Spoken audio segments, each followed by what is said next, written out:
Hello friends, வணக்கம். இன்றைக்கி நம்ம செய்ய போகிற ரெசிபி பாரம்பரிய இனிப்பு வகையான அதிரசம். நிறைய பேருக்கு அதிரசம் அப்படின்னாலே பாகு காய்ச்சி சிரமப்படுறது தான் ஞாபகம் வரும். நம்ம இன்றைக்கி பாகு காய்ச்சி தேவையில்லை, அதுவும் ரேஷன் அரிசியை யூஸ் பண்ணி எப்படி சாஃப்டான அதிரசம் பண்ணுறது அப்படின்னு தான் பார்க்க போகிறோம். நான் இன்றைக்கி ரேஷன் அரிசி யூஸ் பண்ணியிருக்கேன். நீங்கள் எந்த வகை அரிசினாலும் யூஸ் பண்ணிக்கலாம், பட் ஸ்டெப்ஸை ஃபாலோ பண்ணுங்கள், பர்ஃபெக்டாக வரும். நான் இன்றைக்கி 1/2 கிலோ அரிசி எடுத்திருக்கேன். 200 ml கப்பில் மெஷர் பண்ணிங்க அப்படின்னா 3 கப் அளவு வரும். ஸோ 3 கப் அரிசி, கேஜின்னு பார்த்திங்கன்னா 1/2 கிலோ. 1/2 கிலோ அரிசி எடுத்து 3 தடவை கழுவி ஒரு 4 hours ஊற வச்சுருங்க, ஊறட்டும். இப்போது 1 கப் அரிசிக்கு 1/2 கப் வெல்லம், அதாவது 1/2 கிலோ அரிசிக்கு 1/4 கிலோ வெல்லம். நீங்கள் எடையும் பார்த்துக்கலாம், அப்படி இல்லைனா கப் மெஷர்மெண்ட்டும் பார்த்துக்கலாம். மெஷர்மெண்ட்டை டிஸ்கிரிப்ஷன் பாக்ஸில் கொடுக்குறேன், செக் பண்ணிக்கோங்க. இப்போது வெள்ளத்தை பொடிச்சு மெஷர் பண்ணி எடுத்தாச்சு. இது ஒரு பக்கம் இருக்கட்டும். இப்போது 4 hours ஊற வச்ச அரிசி ரெடி ஆயிடுச்சு. தண்ணியை இருத்துட்டு சுத்தமான காட்டன் கிளாத்தில் உலர விடுங்க. 10 நிமிஷம் உலர்ந்தால் போதும், கரெக்டான பக்குவத்தில் இருக்கும். இப்போ பாருங்கள், 10 நிமிஷம் ஆயிடுச்சு, சரியாக உலர்ந்துருக்கு. இந்த அளவுக்கு அரிசி கையில் ஒட்டணும், இதுதான் சரியான பக்குவம்.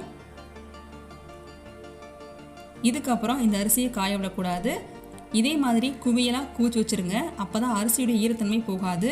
இப்போது இதிலேருந்து பாதியை மிக்ஸி ஜாரில் எடுத்துக்கிறேன், மிச்ச பாதியை அப்புறமா அரைச்சி எடுத்துக்கலாம். அரிசி கூடவே 6 ஏலக்காய் சேர்த்து அரைச்சி எடுத்துக்கலாம். இப்போ இந்த மாவை சலிச்சு எடுத்துக்கலாம். அதிரசம் அப்போ தான் உடையாமல் உதிராமல் வரும். இதே மாதிரி மீதி இருக்க அரிசியையும் அரைச்சி சலிச்சு எடுத்துக்கலாம்.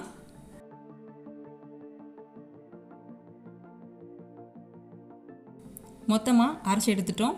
பாருங்கள், இந்த அளவுக்கு ஈரப்பதம் இருக்கணும். இப்போ இது கூட பொடிச்ச வெல்லத்தையும் சேர்த்து மிக்ஸ் பண்ணி வச்சிடலாம். கட்டிகள் எதுவும் இல்லாமல் அழுத்தம் கொடுத்து பிணைங்க, அப்போ தான் ப்ராப்பராக வெல்லமும் அரிசி மாவும் மிக்ஸ் ஆகும். இது கூடவே 1 டீஸ்பூன் எள் சேர்த்துக்கோங்க, இது ஆப்ஷனல் தான்.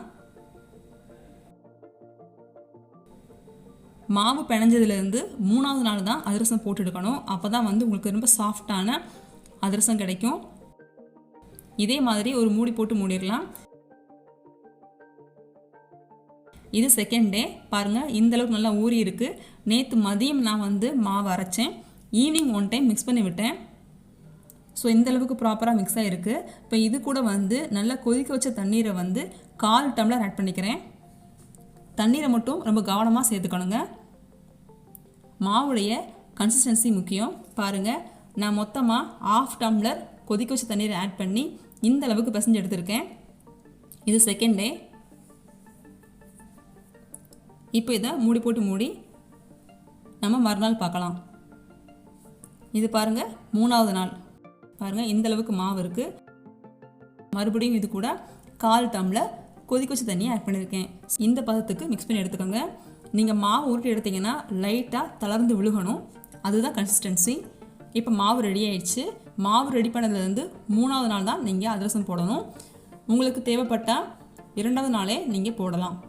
இதே மாதிரி வாழை இலையோ இல்லை காட்டன் கிளாத், ஒரு பிளாஸ்டிக் கவரில் கூட கொஞ்சமாக ஆயில் அப்படிலாம் நெய் தடவி தட்டி எடுத்துக்கோங்க. உங்களுடைய உள்ளங்கையை யூஸ் பண்ணி பொறுமையாக தட்டுங்க.